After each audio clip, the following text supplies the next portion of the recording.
छिपा हुआ शत्रु। तीसरी सत्य चाबी प्राप्त करने के बाद पूरा आकाशलोक उजाले से भर गया। तैरते हुए द्वीप धीरे धीरे अपनी जगह पर लौटने लगे। आकाश प्रहरी एरियन ने आरव से कहा, अब तुम केवल चाबियां इकट्ठा नहीं कर रहे, तुम ब्रह्मांड के इतिहास को बदल रहे हो। आरव ने पूछा, वह काले सिंहासन पर बैठा व्यक्ति कौन था? एरियन कुछ क्षण मौन रहे, फिर बोले, हजारों वर्ष पहले एक सम्राट था, जिसे लोग अनंत सम्राट कहते थे। वह कभी इस पूरे ब्रह्मांड का रक्षक था, लेकिन धीरे धीरे उसे लगा कि संतुलन बहुत कमजोर व्यवस्था है। उसने सोचा कि यदि सारी शक्तियां केवल एक व्यक्ति के हाथ में हो, तो कभी कोई युद्ध नहीं होगा। अनन्या ने धीरे से कहा, लेकिन ऐसा तो तानाशाही हो जाती। एरियन ने सिर हिलाया, हाँ, इसी कारण प्राचीन ऋषियों ने उसकी शक्ति को 13 भागों में बांट दिया, और उन भागों की रक्षा के लिए 13 अनंत चाबियां बनाई गईं। इतने में आरव की तीनों चाबियां एक साथ चमकने लगीं। उनकी रोशनी मिलकर हवा में एक नया संदेश लिखने लगी। चौथी चाबी, आशा चाबी। स्थान, चंद्रवन लोक। दिव्य ऋषि बोले, चंद्रवन लोक एक ऐसा संसार है जहां हमेशा पूर्णिमा की रात रहती है। वहां प्रकाश और अंधकार साथ साथ रहते हैं, लेकिन सावधान, वहां हर इच्छा की एक कीमत होती है। तभी अचानक आकाश फट गया। काली बिजली की एक लहर नीचे गिरी। उसमें से वही रहस्यमयी छाया दूत प्रकट हुआ, लेकिन इस बार वह अकेला नहीं था। उसके पीछे 3 काले योद्धा खड़े थे। उनके चेहरों पर लोहे के मुखौटे थे। छाया दूत मुस्कुराया, आरव, मेरे स्वामी ने कहा है कि अब तुम्हारी परीक्षा समाप्त हो चुकी। अब शिकार शुरू होगा। तीनों योद्धाओं ने अपनी अपनी तलवारें निकाल ली। पहले की तलवार से नीली ज्वाला निकल रही थी, दूसरे की तलवार पर बैंगनी बिजली चमक रही थी, तीसरे की तलवार पूरी तरह काले धुएं से ढकी थी। एरियन ने गंभीर स्वर में कहा, ये हैं अंधकार के 3 सेनापति। इनमें से हर एक किसी भी लोक के राजा के बराबर शक्तिशाली है। आरव ने अपनी दिव्य तलवार निकाली। अनन्या ने सूर्य धनुष पर प्रकाश बाण चढ़ाया। वीरांश की अग्नि तलवार फिर से प्रज्वलित हो उठी। नीरजा के जल दंड से नीली लहरें उठने लगीं। हिम ड्रैगन ने अपने विशाल पंख फैलाए। छाया दूत ने मुस्कुराकर कहा, अगर आगे बढ़ना है तो पहले इन्हें हरा कर दिखाओ। आकाश में बादल गरजने लगे, बिजलियां चमक उठीं, और पहली बार आरव का सामना ऐसे शत्रुओं से होने वाला था जो केवल शक्ति से नहीं, बल्कि रणनीति और एकता से भी लड़ते थे। अंधकार के 3 सेनापति। आकाशलोक के ऊपर काले बादल गरज रहे थे। तीनों अंधकार सेनापति धीरे धीरे आगे बढ़े। उनके हर कदम से हवा भारी होती जा रही थी। छाया दूत ने अपना हाथ उठाया। परिचय का समय है। उसने पहले योद्धा की ओर इशारा किया। ये है वज्र सेनापति ज़ेरुन। उसकी तलवार से नीली बिजली चमक उठी। फिर उसने दूसरे की ओर देखा। ये है धूम्र सेनापति वोल्कर। उसके चारों ओर काला धुआं घूमने लगा। अंत में उसने तीसरे योद्धा की ओर हाथ बढ़ाया, और यह है छाया सेनापति नॉक्स। नॉक्स की आंखें गहरे लाल रंग से चमक रही थीं। उसने एक शब्द भी नहीं कहा, लेकिन उसकी उपस्थिति ही भय पैदा कर रही थी। आरव ने अपनी तलवार सामने कर ली। अगर तुम्हें युद्ध चाहिए तो हम तैयार हैं। अगले ही पल ज़ेरोन बिजली की गति से आरव की ओर झपटा। टन, दोनों तलवारें टकराईं। टक्कर से निकली ऊर्जा ने आसपास के बादलों को चीर दिया। उधर वॉल्कर ने काले धुएं का विशाल भंवर बना दिया। अनन्या और नीरजा कुछ पल के लिए उसकी धुंध में रास्ता ही भूल गईं। वीरांश ने अपनी अग्नि तलवार से धुएं को हटाने की कोशिश की। तभी नॉक्स अचानक हिम ड्रैगन के पीछे प्रकट हुआ। उसने काली जंजीरें फेंकी। हिम ड्रैगन के पंख बंध गए। वह नीचे गिरने लगा। हिम ड्रैगन, आरव जोर से चिल्लाया, लेकिन उसी समय ज़ेरोन ने बिजली का भीषण वार किया। आरव को पीछे हटना पड़ा। स्थिति कठिन होती जा रही थी। तभी अनन्या ने चारों ओर ध्यान से देखा। उसे एक बात समझ में आई। तीनों सेनापति अलग अलग नहीं लड़ रहे थे, वे एक दूसरे की शक्तियों को जोड़कर हमला कर रहे थे। उसने तुरंत आवाज लगाई, आरव, इनकी ताकत इनकी एकता है। अगर इन्हें अलग कर दें तो इनकी शक्ति आधी रह जाएगी। आरव मुस्कुराया, समझ गया। उसने अपनी तलवार आकाश की ओर उठाई। तीनों अनंत चाबियां चमकने लगीं। स्मृति चाबी से सुनहरी रोशनी निकली। काल चाबी से समय की लहरें फैल गईं। सत्य चाबी से एक उज्ज्वल प्रकाश वृत्त बना।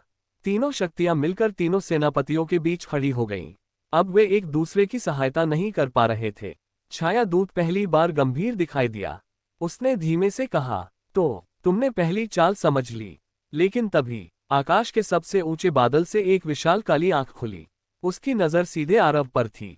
दिव्य ऋषि घबरा उठे। नहीं, वह जाग गया पूरा आकाश कांपने लगा और ऐसा लग रहा था कि कोई प्राचीन शक्ति युद्ध में प्रवेश करने वाली है। आकाश की प्राचीन आंख। पूरा आकाश काला पड़ चुका था। बादलों के बीच खुली वह विशाल काली आंख बिना पलक झपकाए आरव को देख रही थी। उसकी दृष्टि इतनी शक्तिशाली थी कि हवा तक स्थिर हो गई। दिव्य ऋषि की आवाज कांप उठी। ये है आकाश नेत्र, प्राचीन युग का एक दिव्य प्रहरी। ये किसी का पक्ष नहीं लेता। ये केवल उस व्यक्ति की परीक्षा लेता है जो ब्रह्मांड के संतुलन को बदलने की क्षमता रखता हो। आरव ने अपनी तलवार नीचे कर दी। वह समझ गया कि हर चुनौती युद्ध से नहीं जीती जाती। आकाश नेत्र से एक नीली किरण नीचे उतरी और उसके सामने आकर रुक गई। उस किरण से एक वृद्ध पुरुष की आकृति बनी। उसके लंबे सफेद बाल थे और हाथ में एक चमकता हुआ दंड।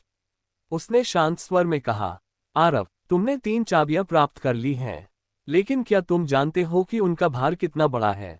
आरव ने उत्तर दिया, मैं सीख रहा हूँ। वृद्ध मुस्कुराए, अच्छा उत्तर। फिर उन्होंने अपना दंड हवा में घुमाया। क्षण भर में आरव के सामने 3 दृश्य प्रकट हुए।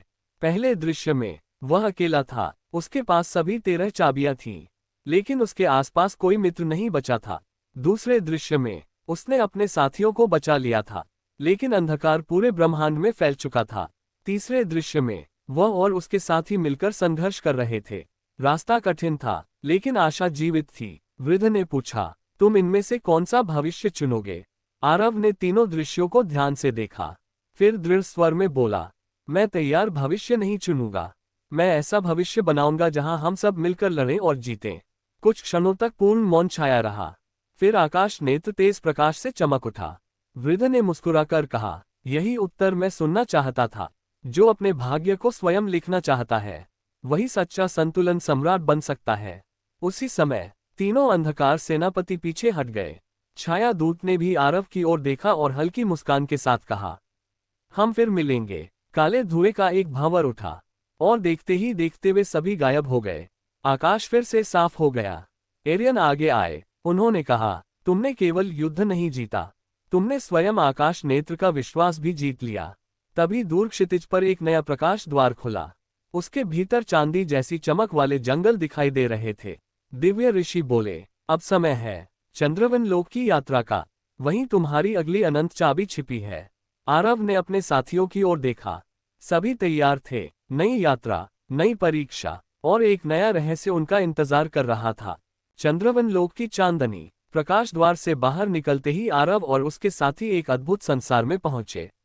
चारों ओर घने वन फैले हुए थे। पेड़ों की पत्तियां चांदी की तरह चमक रही थीं। आकाश में एक नहीं बल्कि 3 पूर्ण चंद्रमा एक साथ दिखाई दे रहे थे। हल्की चांदनी पूरे वन को रहस्यमय बना रही थी।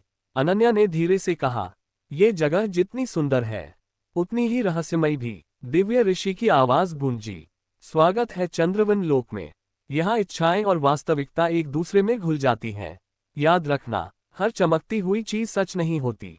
इतने में दूर से बांसुरी की मधुर धुन सुनाई दी। सभी उस दिशा में बढ़े। वन के बीच एक शांत झील थी। झील के किनारे सफेद वस्त्र पहने एक युवती बैठी थी। उसके लंबे चांदी जैसे बाल चांदनी में चमक रहे थे। वह बांसुरी बजा रही थी। जैसे ही उसने आरव को देखा, मुस्कुराकर बोली, मैं तुम्हारी प्रतीक्षा कर रही थी। आरव ने पूछा, तुम कौन हो? युवती ने उत्तर दिया, मेरा नाम लूना है। मैं चंद्रवन लोक की रक्षक हूँ और चौथी अनंत चाबी की संरक्षिका भी। वीरांश ने आश्चर्य से पूछा, तो क्या परीक्षा शुरू हो चुकी है? लूना मुस्कुराई, नहीं, अभी तो तुमने वन में कदम रखा है। अचानक झील का शांत पानी लहराने लगा। उसकी सतह पर एक एक करके सभी साथियों के प्रतिबिंब उभर आए। लेकिन वे सामान्य प्रतिबिंब नहीं थे। हर प्रतिबिंब उनके भविष्य का एक अलग रूप दिखा रहा था। एक प्रतिबिंब में आरव अकेला सम्राट था। दूसरे में अनन्या एक विशाल राज्य की रानी थी। तीसरे में वीरांश अपने लोक का महान शासक बन चुका था। लूना ने गंभीर स्वर में कहा, चंद्रवन की परीक्षा शक्ति की नहीं, इच्छाओं पर नियंत्रण की है। जो अपनी सबसे बड़ी इच्छा का दास बन जाएगा, वह इस वन से कभी बाहर नहीं निकल सकेगा। इतना कहते ही झील के बीच एक चमकता हुआ कमल खिल उठा। उसके ऊपर चांदी की रोशनी से बनी आशा चाबी कुछ क्षणों के लिए दिखाई दी, लेकिन अगले ही पल वह गायब हो गई। उसी समय पूरे जंगल में एक गहरी हंसी गूंज उठी। चांदनी अचानक धुंधली पड़ने लगी। पेड़ों की परछाइयां लंबी होकर जमीन पर रेंगने लगी। लूना का चेहरा गंभीर हो गया। वह धीरे से बोली, वह आ गया। आरव ने तलवार संभाल ली। कौन? लूना ने वन के सबसे अंधेरे हिस्से की ओर इशारा किया। वहां एक काले हिरण जैसी आकृति खड़ी थी, लेकिन उसकी आंखें लाल थीं और उसके विशाल सींगों से काला धुआं निकल रहा था। ये है स्वप्नभक्षक। ये लोगों की इच्छाओं को उनके विरुद्ध इस्तेमाल करता है। स्वप्नभक्षक ने आरव की ओर देखा और उसकी लाल आंखों की चमक पूरे वन में फैल गई। अगली परीक्षा शुरू हो चुकी थी। स्वप्नभक्षक का भ्रम। चंद्रवन लोक की चांदनी धीरे धीरे धुंधली पड़ने लगी। स्वप्नभक्षक की लाल आंखें अंधेरे में अंगारों की तरह चमक रही थीं। उसने एक लंबी गर्जना की। क्षण भर में काला धुआं पूरे वन में फैल गया। आरव ने अपनी दिव्य तलवार निकाल ली, लेकिन जैसे ही उसने आगे कदम बढ़ाया, उसके सामने का दृश्य बदल गया। वह फिर से अपने पुराने गांव में खड़ा था। चारों ओर शांति थी। उसके माता पिता मुस्कुरा रहे थे। उन्होंने कहा, आरव, अब और युद्ध मत करो, यहीं रह जाओ। उधर अनन्या ने देखा कि उसका परिवार सुरक्षित है और सब साथ हैं। वीरांश ने अपने राज्य को फिर से समृद्ध देखा। नीरजा ने जललोक को सदा के लिए शांत पाया। हर किसी के सामने उसकी सबसे बड़ी इच्छा जीवित हो उठी। लेकिन इस बार आरव को दिव्य ऋषि की एक पुरानी बात याद आई। सच्ची आशा भविष्य बनाती है, केवल सुंदर भ्रम नहीं। आरव ने अपनी आंखें बंद की। उसने अपनी हथेली से स्मृति चाबी, काल चाबी और सत्य चाबी को छुआ। तीनों चाबियां एक साथ चमक उठीं। सुनहरी रोशनी पूरे वन में फैल गई। भ्रम धीरे धीरे टूटने लगा। आरव ने ऊंची आवाज में कहा, दोस्तों, जो तुम देख रहे हो वह तुम्हारी इच्छा है, लेकिन सच्चाई नहीं। अनन्या ने गहरी सांस ली। उसने मुस्कुराकर कहा, मेरा भविष्य आरव और मेरे साथियों के साथ है, किसी भ्रम में नहीं। वीरांश ने अपनी अग्नि तलवार उठाई। मेरा राज्य मैं अपने कर्म से वापस बनाऊंगा। नीरजा ने अपना जल दंड आकाश की ओर उठाया। मैं भी इस भ्रम को स्वीकार नहीं करती। चारों ओर फैला काला धुआं तेजी से गायब होने लगा। स्वप्नभक्षक पहली बार पीछे हटा। उसकी लाल आंखों में आश्चर्य था। तभी चंद्रवन के तीनों चंद्रमा एक साथ चमक उठे। उनकी चांदी जैसी किरणें झील के बीच गिरी। वहीं चमकते कमल के ऊपर आशा चाबी फिर प्रकट हुई। लेकिन जैसे ही आरव उसकी ओर बढ़ा, जमीन कांपने लगी। वन के सबसे पुराने वृक्ष की जड़ें फट गईं। उनके बीच से एक विशाल पत्थर का द्वार बाहर आया। उस द्वार पर प्राचीन भाषा में एक वाक्य लिखा था, केवल वही आशा का अधिकारी है जो दूसरों के लिए अपना स्वार्थ त्याग सके। लूना ने गंभीर स्वर में कहा, यही अंतिम परीक्षा है। इस द्वार के पार चौथी अनंत चाबी तुम्हारा इंतजार कर रही है। आरव ने अपनी तलवार म्यान में रखी। उसने साथियों की ओर देखा। सबने एक दूसरे को विश्वास से देखा। वे धीरे धीरे उस प्राचीन द्वार की ओर बढ़ने लगे, जहां उनकी अगली और सबसे कठिन परीक्षा शुरू होने वाली थी। जारी रहेगा।